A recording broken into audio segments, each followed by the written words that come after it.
Well, it's occurred to me it's been a really long time since I did an update video on Marcelina. So I thought I would provide an update. Last I left it off, I had attempted a long journey through the Great Lakes, a shakedown cruise for Marcelina. Make sure that all the systems were working properly before hopefully heading across the Atlantic next year. That didn't turn out so well. Had some issues with the steering.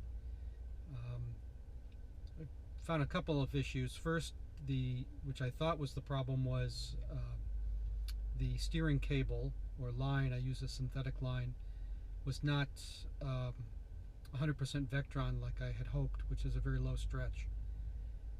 So that was a problem, but I discovered later that even bigger problem was the rudder that I had manufactured, actually manufactured in two parts, an upper and lower rudder shaft, and they were not aligned properly. So when the rudder was centered, it would put maximum tension on the steering cable, but when it was to the extreme left or right, port or starboard, then the steering cable was fairly slack. So that's one problem I have to fix. Plus my rudder leaks, and because it's made out of wood, it's going to rot eventually. In any event, I'm having a professional rudder made to solve both those problems, and that should be just a few months away from getting that and being able to install that in the boat. So that should take care of the steering related issue. Another problem I was facing is the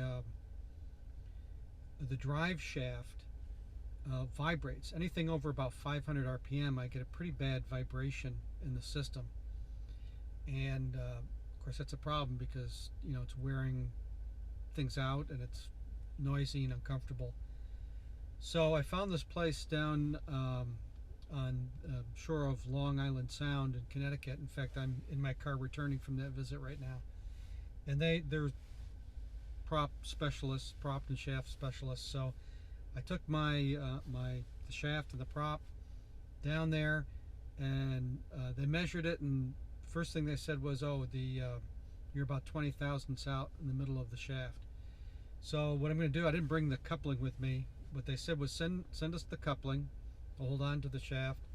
They'll mount the coupling to the end of the shaft, and then they'll actually machine the end of the coupling to make sure everything is squared up with the shaft. So I'm not exactly clear on it, if the shaft is bowed or if the end is just bent. I'm not sure. Anyway, so I'll send them that to get that all literally squared away. They also held on to my prop to make sure that the prop fits on the taper at the end of the shaft correctly. So hopefully they'll get that worked out, and they'll take care of all the vibration issues, I hope, in the drive shaft, so I can get higher RPMs, more speed, under power without shaking the boat to pieces.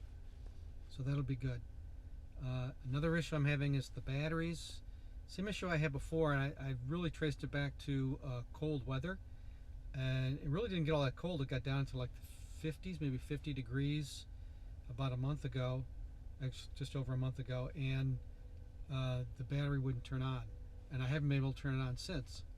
So I'm talking with the manufacturer in China, extremely slow in responding to me, which I've actually offered to pay to have it shipped back so they can take care of it, but it needs to work.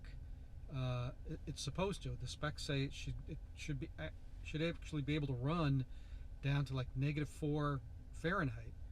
So there's no reason why it shouldn't be able to turn on and operate, and should be able to charge down to at least freezing, I think, 0 Celsius or 32 Fahrenheit. In any event, I have to get that resolved as well. So those two drive-related things need to get taken care of. I also, after the boat was pulled out of the water, I completely sanded the bottom down to the gel coat, which was, I think I timed it was like 42 straight hours of sanding over a week's period. So that was my shoulders are still recovering from that. So anyway, I sanded down to the gel coat and then put on bottom paint. I thought I had enough for 2 layers of bottom paint, but I only had enough for 1. So we'll see how that holds up. At least I got many years worth and multiple layers of old bottom paint off.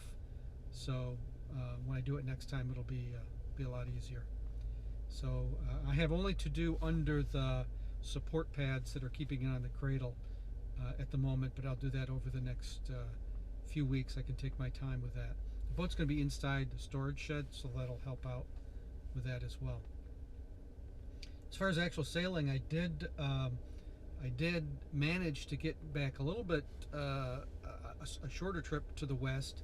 My son and I sailed from the Rochester Harbor to Youngstown, which is on the Niagara River, near the very western end of Lake Ontario, which was going to be my first stop in my aborted attempt back in late July.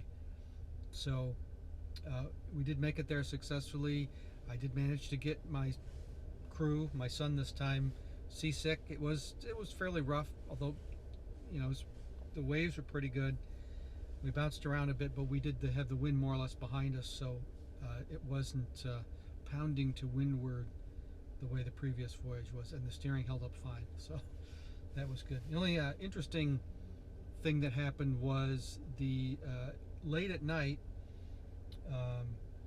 when we're actually slowing down because I didn't want to get to our destination at night in the dark, because I wasn't sure exactly where the docking was. So there's a public dock at Youngstown, and I wasn't sure exactly where it was, so I wanted daylight, and then we're going too fast to get there. We would have arrived at night. So in the middle of the night, I had all the sails down, and we were going, I don't know, 1.5, 2 knots, just on bare poles. And suddenly I noticed an AIS blip behind us, and I turned around and I saw lights, white lights and a red light. Now, in retrospect, I should have known what I was looking at was the port side, but the sequence of the lights and their order was very confusing to me. And I couldn't tell whether the ship, large freighter, or what I thought was a large freighter initially, was going to pass on my left or cross or pass on my right. After watching it for a little bit, and it was getting pretty close. I could hear the engine. I decided to veer off to the right because I was sure it was going to try to pass me on the left, but it was much too close. So I turned off to the right, and then I realized, well, that's not working. I'm actually getting closer to it. And then, of course, I steered back to the left, and it did end up passing on the right. And what I realized was, of course, I'm looking at the red light is the port navigation light for the boat. And the reason the sequence of lights was confusing to me was because it was a tug pulling a barge. And the white lights were on the barge, the red light was on the tug. And there was also some white lights on the front of the barge, like almost like headlights. Anyway, that was a little uncomfortable, but we were never really in any serious danger. Got to Youngstown, beautiful little place on the Niagara River, and pulled up to the dock. I was a little concerned about the depth. We were actually pulled up to the main part of the dock, and there's a little bit of a few little waves from a passing speedboat, and I could just feel the boat just bumping on the bottom. So I ditched that, and there's a little pier sticking out, a little part of the dock actually sticking out, and I put that in bow first so I could get the deepest part of the keel a little further into the river. That worked out just fine. We tied up there for a few days, and my son and I hung out and did a few things in Youngstown that were kind of fun. Anyway, came back. It was a fairly long ride back because the winds were really light, but beautiful sail all the way back to Rochester, and no major issues. So anyway, that was that was really the extent of the sailing. I did have one trip with my wife overnight to Sodus Bay as well. No issues with that, other than some big thunderstorms that rolled through overnight coming back. So, need to work out some of the issues. I've got a list of other projects that I'll work on that I'll mention here in just a second. As soon as I get home and look at my list, I'll edit it to the video. But that's what's going on. And I'll give you updates through the winter as I get these projects done and let you know what's happening. But if everything goes to plan, and I hopefully get everything working properly, we will, I hope to get my sailing partner on board for the month of May 2023. We'll do some more shakedown cruising. I'll get him familiar with the boat so he's a little bit more trained to be able to operate the boat, when I'm sleeping or whatever. And then June 1st is the target date for heading out the St. Lawrence Seaway and across the Atlantic. We'll stop in the Azores briefly. Everybody's got to stop at Horta, put up their little painting or sign or whatever on the port walls in Horta in the Azores, and then on to I'll probably go to Portugal. I could do either Portugal or southern Spain. I'm not going to go through the Straits of Gibraltar into the Mediterranean, because after that leg, then I'll be heading south to Brazil. So anyway, I'll decide later exactly where we're going to land on the far side of the Atlantic. But that's the plan right now. Thanks for sticking with me, and see you soon. Bye. Well, here I am back home, back in my home office, and I have my book here that I scribble notes in, diagrams, calculations, to-do lists, etc. And I just want to go through and give you an idea of some of the projects coming up this winter that I'll be working on. The first one is to secure the anchor. One of the problems I have is the anchor is just sitting in the at the bow. It's not secured, so for long ocean passage, I'd either have to take it off or find some way to pin it in place so it doesn't get knocked out of position. So I'm going to find some way to secure it so I don't have to remove it from the front of the boat. The other thing is a stronger windlass to pull up the anchor. I've had some issues where the windlass is not strong enough to either break the anchor free or bring it up. It'll trip the circuit breaker, which is another issue. But I may look at upgrading the windlass to have a little bit more power. Also to kick the anchor over the top of the bow roller at the front when it comes up. I need to actually assist it by hand to do that. So a stronger windlass would be helpful.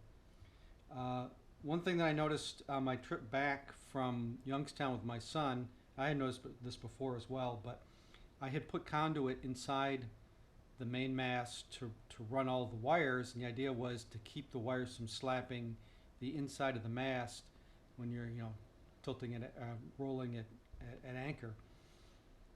And what I noticed was even very slight motion of the boat was causing this banging sound, and initially I thought it was halyards on the outside of the mast.